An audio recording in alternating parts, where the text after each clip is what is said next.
Let's see. Well, I guess we're at his base. Let's go ahead and put the spear away so he doesn't think we're going to stab him.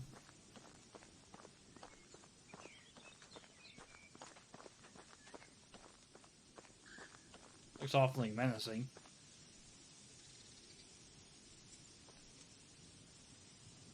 I think you're lost, boy. Sorry, I didn't mean to wait, wait a second. Look at me in the eye and stop shriveling for crying out loud. Huh? Black and blue? You're Lordan's family, aren't you?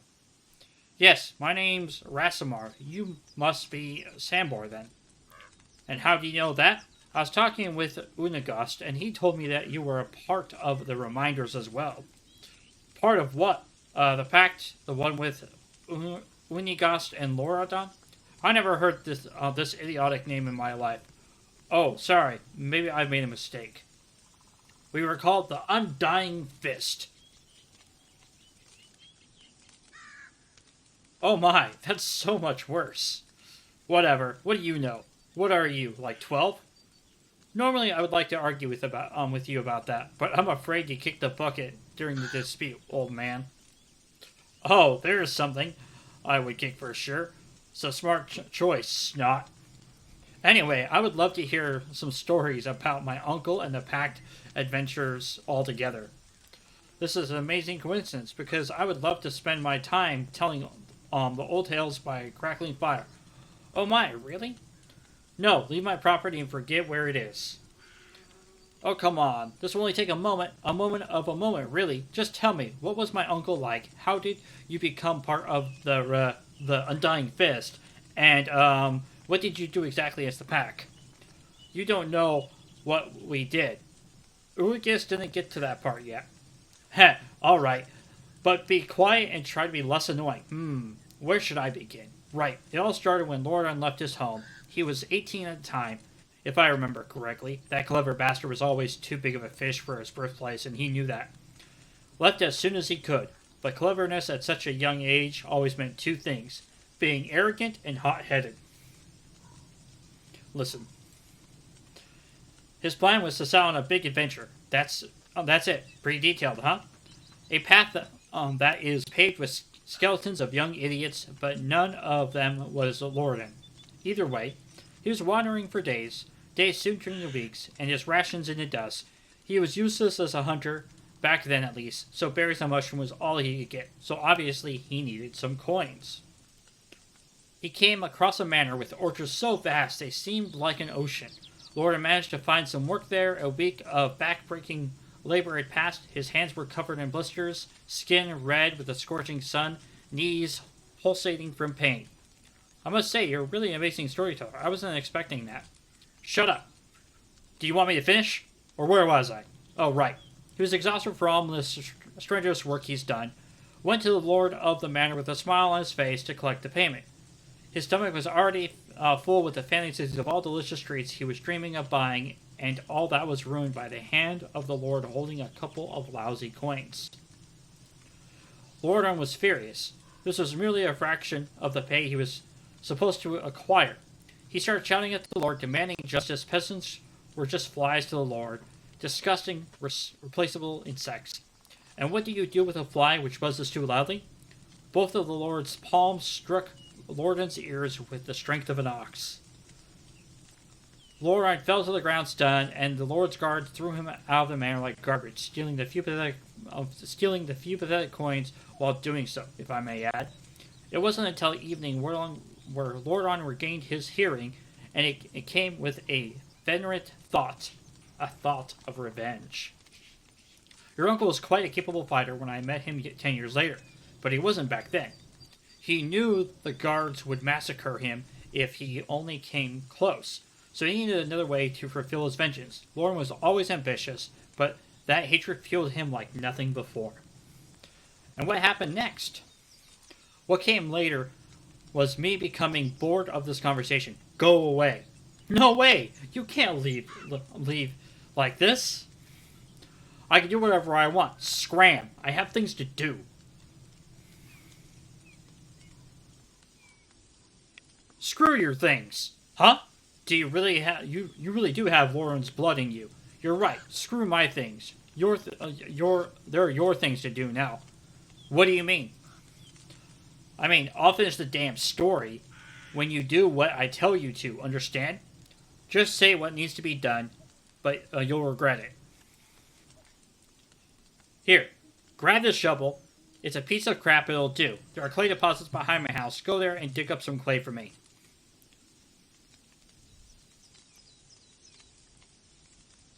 Clay? That's a pressing need. You have a pottery addiction or something? First of all, I don't need to explain myself to you, child. Secondly, it's for medical purposes. That's the answer that will fully satisfy you. Got it? Whatever you say. New quest. Alright, we're gonna quick save. Alright, so we gotta go dig up some clay, apparently.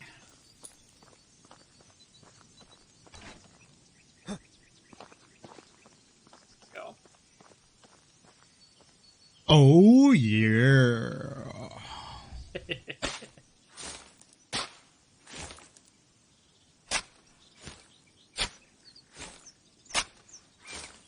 Got to reclay.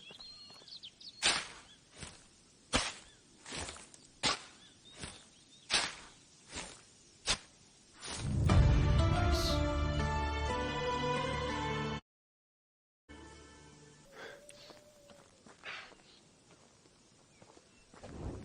Pull out the torch. So and give it to this guy. You have it? Here's all the clay you wanted. Will you finish the story now? Alright. So, as I've already said, Lorden wasn't much of a fighter back then. He didn't have any money, nor connections. But he had one thing, an unusual ability. You see, from an early age, Lorden was an exceptionally good liar. No sweaty palms, no voice cracks, no tells really. Calm, steady breath. Eye contact held all the way. He eventually managed to handle any kind of pressure, even in the craziest of situations. But it wasn't that at first. He felt no pressure lying. No stress at all. It was all natural from him as breathing. He had absolutely no remorse.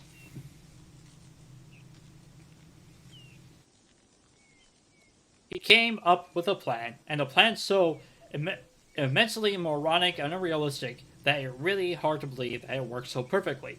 At first, he convinced the nearby town's tailor to sew him a whole new set of clothes worthy of the most wealthy nobleman. The finest of fabrics.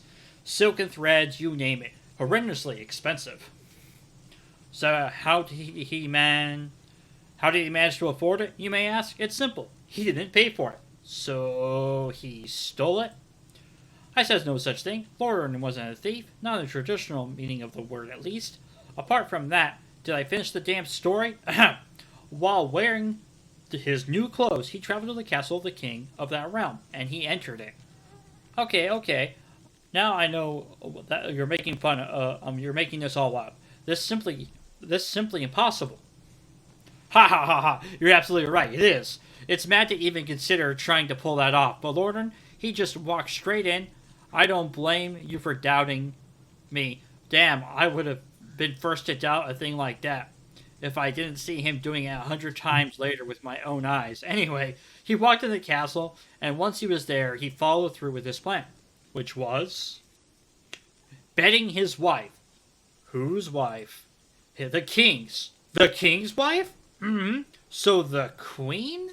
Indeed. So let me get this straight. The plan was to get into the castle and to lay with the queen? Exactly that. You were right. This is the most absurdly idiotic plan I've ever heard of. I told you, but it worked like a charm. I still don't get it. What worked? What was he accomplished by that? After the lovemaking, he dressed up, deliberately leaving his undergarments on the table, and told the queen he'd be right back with some refreshments. Then he went to one of the king's guard and told him they saw the queen with a company of a strange man sneaking into one of the chambers.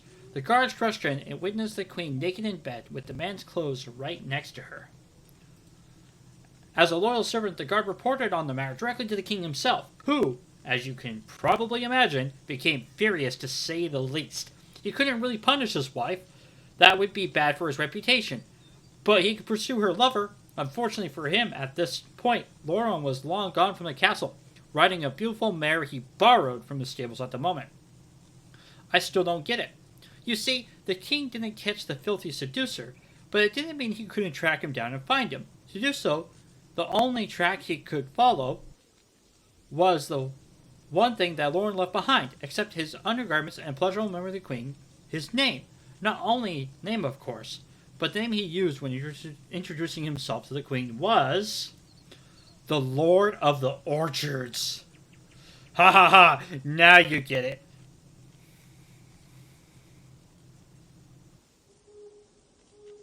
Didn't that get the Lord hanged? That seems pretty extreme. He didn't get killed. That wouldn't be Lord in style. The queen begged for his life to be spared, so the king threw him in a dungeon where he spent all the days he had left. Lordon was amazing. All that with just the power of his wit and speech? He surely showed the Lord that he shouldn't.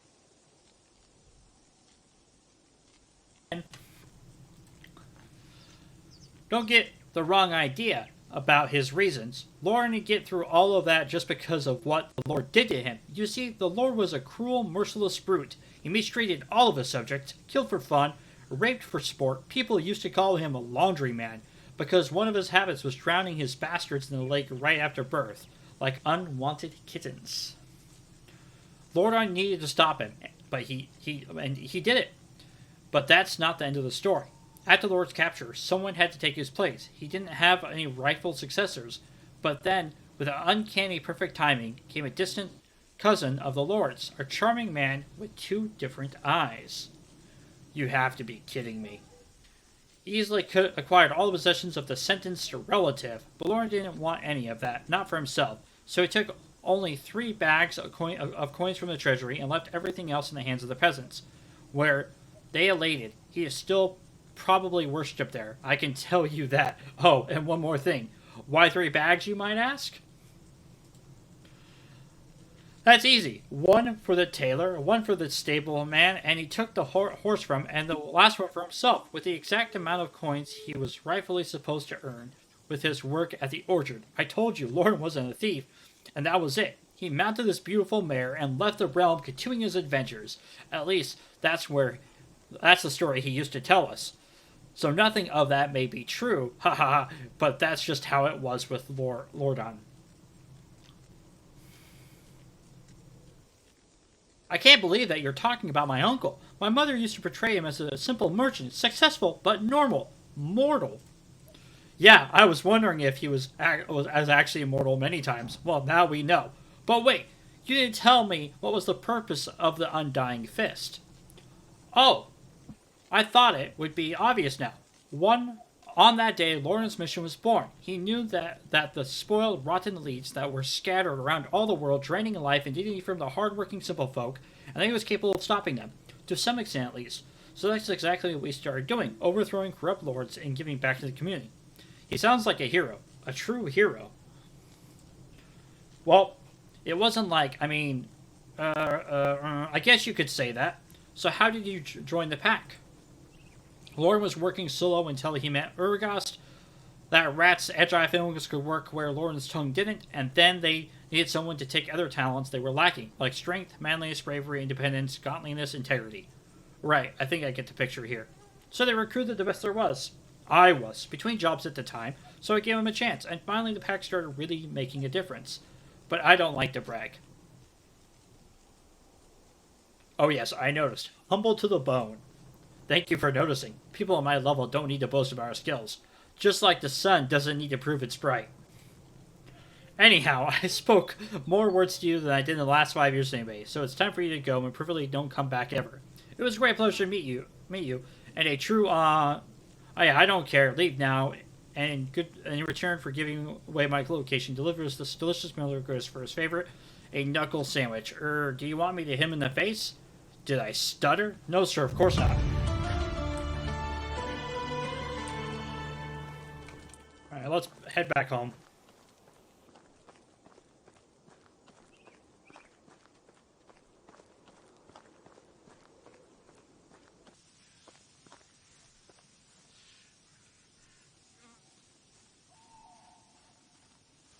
Alright, let's go to the local town and sell some stuff.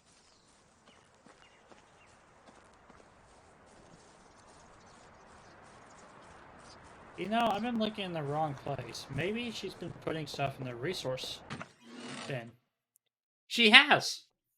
Here I thought that she wasn't doing anything, but she has. So let's go fix the woodshed area. That's awesome.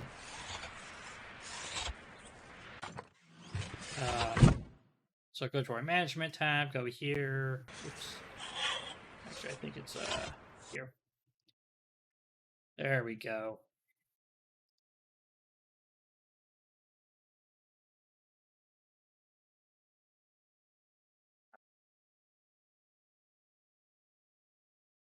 We're gonna make this to be like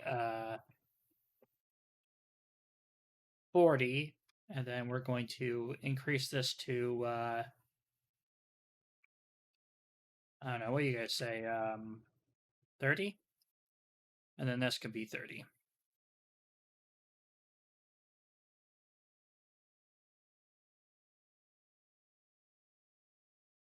Maybe we can take this down to 25, this down to 25, and then make this be like 10%. There you go, that's nice. Well, that actually makes me feel better, because I was worried that they weren't doing anything, and that they weren't getting any better. But it looks like they are, which is good. I think we have enough of a... we don't need a knife, huh?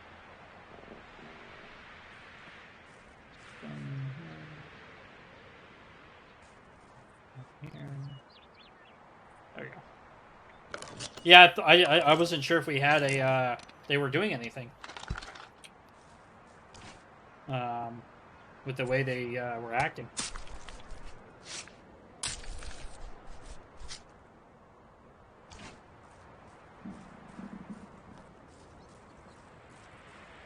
That's good. That's good to.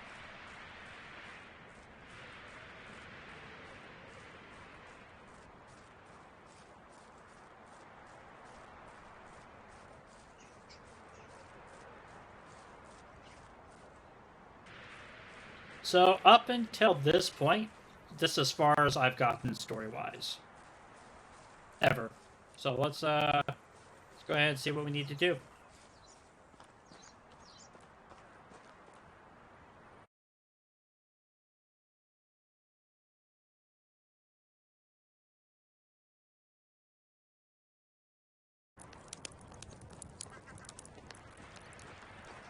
I think he's up here. Yeah, he is. He's always around the place. There he is. It's always nice to see you, Rasamar. Hello, Ergus. I've talked with Sambor. He's a real warrior, isn't he? The sweetest, like a jar of honey. That's Sambor for you. I see. He did tell me that about my uncle, though. The story about the Lord of the Orchard. He has some unexpectedly good storytelling skills, doesn't he? Yeah, he really does. I was downright astonished by that. One time, I swear he went for over a year without speaking a single word. When we were sitting by the fire, he remembered some anecdote, laughed out loud, and began his tale. Went from a total mute to the master of ceremonies. The nerve was so gripping, it was hard not to listen. He did even voices, but after finishing, he became silent again. I never fully understood that side of him. A theater genius trapped in the body of a bear wrestler. He actually asked me to give you something. And really, what was it? A knuckle sandwich. Yeah, that sounds exactly like Sambor. Are you going to deliver it? Deliver it? Do you want me to? Can't. Do you want me to? Oh, sure. I love people punching me in the face. Around the valley, I'm known for it. Would you be so kind and do it to me for free, though? I'm all out of my being punched in the face budget. Really? Oh, I'm gonna say, okay, you're joking. I started to worry there for a second. Don't. Sambor just likes to say crap like that. But if he asks, I'll tell him you knocked me out cold. Just out of curiosity, what did Storm tell you about him becoming part of the pack? He said that you were looking for the best to recruit, and that he was the obvious choice. Ha! That seems like something he would say. Isn't that the truth? It's not a pleasant memory, but I believe you deserve to know the whole story. We didn't recruit him. Well, I guess we did. Lordan did. But that wasn't a matter of choice. When Lordan started to follow his mission together, we were rather successful. Everything was going smoothly. Too easy, even. We were doing a lot of good, putting many well-deserved smiles on oppressed faces. That's when we let our guard down. There was a secret guild formed by a few of the higher-ranking knights and barons. We called them the Vendors, a bunch of really heartless bastards. The most lucrative business was selling a living merchandise, and no, I'm not talking about animals. Please don't say it. Slavery was strictly forbidden in the realm. The queen was adamant about that. Well, the Vendors had their own set of rules to follow. They caged them like cattle, mostly women and children, forced them to fight rats for the poor little rations they were given in the damp dungeon they were held in. The guild preferred quantity over quality, so they didn't care about diseases, and they didn't tend to wounds. I think I'm going to be sick. Sometimes it took them weeks to get the dead out of the cages, survival of the fittest, or rather, outlasting of the least fortunate. It was simply horrible, if you ask me. All of the damn guild deserved a cruel and slow death, but that wasn't how we operated. Lordan made it very clear from day one, we never took a life, and that was the most important of rules. Anyway, we managed to get everyone out. The carriage was full of broken people, even the horses kept their heads low mourning. The despair in the air was even more poisonous than the stench of the rotting flesh, and all that, we forgot to make ourselves safe as well. We were caught by the mercenaries who brought us to the choke chambers. Yeah, the gruesome place that had even worse room hidden inside. Unbelievable.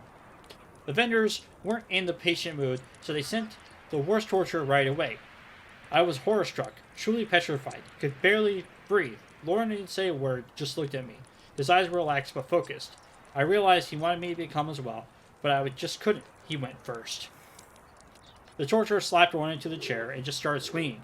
His fists were like anvils. Every hit drew blood or broke bones. In a matter of seconds, Lordan's face looked like a bloody pulp. The only thing poking through it was a smile. It was one of the many times I wondered if he was even human. The torturer quickly realized there needs to be different tools for such a unique specimen and went to grab his blades. That's when Lordan started talking. He was making him offers, one after another. But the torturers kept carving his torso, like he was preparing a steak to be grilled.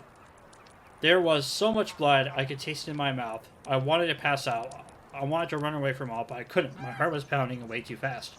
That's horrible. Suddenly, torture stopped. He looked at me and back at Lordan. This was the only thing he said. If you're lying, you're going to watch me do the same to him. I was about to puke, but Lordan just nodded, so he untied us both and helped us escape. There were more mercenaries on our way, heavily armed, but no one stopped us. Even they were terrified of that guy. We managed to get out in one piece. Well, we managed to get out alive. Lordan's wouldn't heal for weeks, and even after that he was scared so badly. It looked like he was chainmail stitched to his skin. But he had escaped death, and its mystery became one of us. The torture was Sambor, wasn't it? Yes.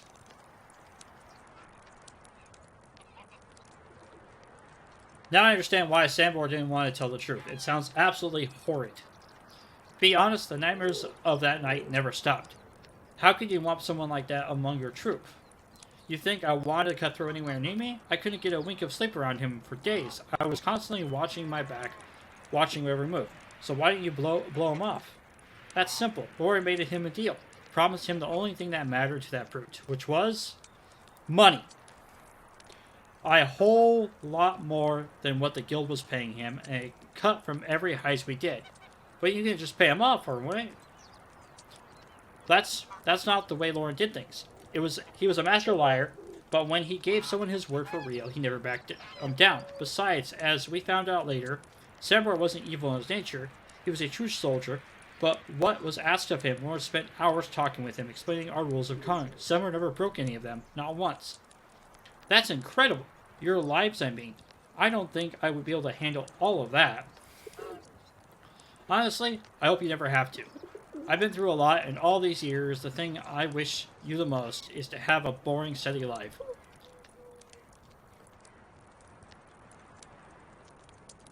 I'm not that type of person to get bored. There's always something to do. I'm glad to hear that. The next request won't be boring at all. Sure, what do you need? I need you to go to the borough, find Ada, and get my scythe back from her.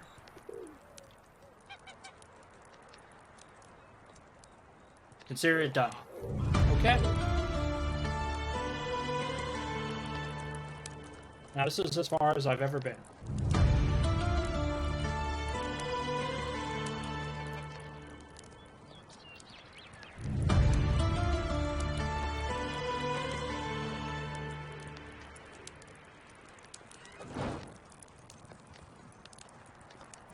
Let's go recruit somebody for our village, guys.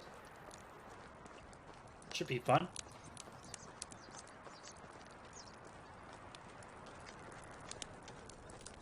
You look like you're nice. Hello there.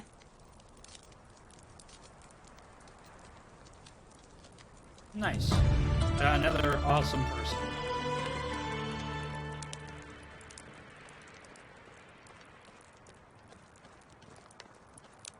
Alright.